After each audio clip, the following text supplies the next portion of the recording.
अक्सर गर्भवती महिलाएं गर्भपात होने के बाद मुझसे पूछती हैं, मैडम जी मेरा एबॉर्शन कैसे हो गया, मेरा गर्भपात कैसे हो गया। तो मैं डॉक्टर मुदिता जायसवाल, स्त्री रोग विशेषज्ञ, आप सबों को इस प्रश्न का सरल और सीधा उत्तर आसान शब्दों में देना चाहती हूँ। इस बात को समझने के लिए मैं एबॉर्शन या पूरे बच्चे के होने की प्रक्रिया को एक खेत के माध्यम से बताना चाहती हूँ। जैसे मान लीजिए कि आपके पास एक खेत है, खेत की ज़मीन अच्छी है, आपने उसमें 10-12 बीज डाले, उसमें अच्छे से खाद पानी भी दिया, उसकी अच्छे से देखभाल भी की, फिर भी हर एक बीज से पौधा नहीं निकला। कुछ बीज ऐसे थे जो बिल्कुल ही सूख गए, जिनमें अंकुर ही नहीं फूटा, और कुछ बीज ऐसे थे जो थोड़ी दूर बढ़े तो, लेकिन थोड़ी दूर बढ़ने के बाद उसमें फिर से वो सूख गए, यानी कि थोड़ा 1-2 पत्ती निकला और वह सूख गया। तीसरी बात कि कुछ बीज ऐसे थे जिनमें अंकुर तो फूटे पर वह आगे नहीं बढ़ पाए, यानी पेड़ नहीं बन पाए, और बिल्कुल कुछ ही बीज ऐसे रहे जो अच्छी तरह से बढ़े और एक पेड़ का निर्माण किया। बिल्कुल यही स्थिति बच्चे की पैदाइश में भी होती है। शुक्राणु और माँ का अंडा जब मिलता है तो बच्चे का बीज यानी भ्रूण तैयार होता है। इसमें से माँ और पिता के क्रोमोसोम में अगर कोई डिफेक्ट हो तो बच्चा सही नहीं बन पाता और वह एबॉर्ट कर जाता है। कभी कभी बच्चे का ही जीन या क्रोमोसोम उसमें डिफेक्ट आ जाए तो भी वह एबॉर्ट कर जाता है। जैसे अगर जीन डबल हो जाए, जिसे हम डुप्लीकेशन कहते हैं, या उसका कुछ पार्ट टूट जाए, जिसे हम डिलीशन कहते हैं, तो वह एम्ब्रियो यानी वह भ्रूण अच्छे से बन नहीं पाता और वह सरवाइव करने के लायक नहीं होता है और एबॉर्ट कर जाता है। आइए अब हम बात करते हैं खेत की, यानी माँ के गर्भाशय की।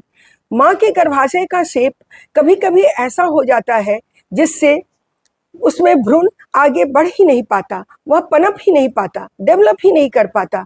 जैसे अगर गर्भाशय बहुत छोटा हो, जिसे हाइपोप्लास्टिक यूट्रस कहते हैं, गर्भाशय के अंदर की कैविटी ठीक नहीं हो, 2 भागों में बटी हो, जैसे बाइकॉर्नुएट यूट्रस, या बीच से धसी हुई हो, जिसे आर्कुएट यूट्रस कहते हैं।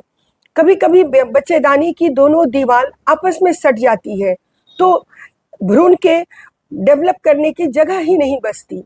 कभी कभी गर्भाशय में एक पर्दा पड़ा होता है और भ्रूण जाकर वहाँ इम्प्लांट कर जाता है, ऐसा भ्रूण भी आगे नहीं बढ़ पाता।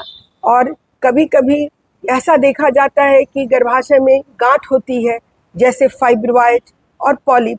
तो यह फाइब्रॉइड और पॉलिप बच्चे को बढ़ने के लिए कोई स्थान ही नहीं देता और एबॉर्शन हो जाता है। आइए अब हम बात करते हैं खाद पानी की।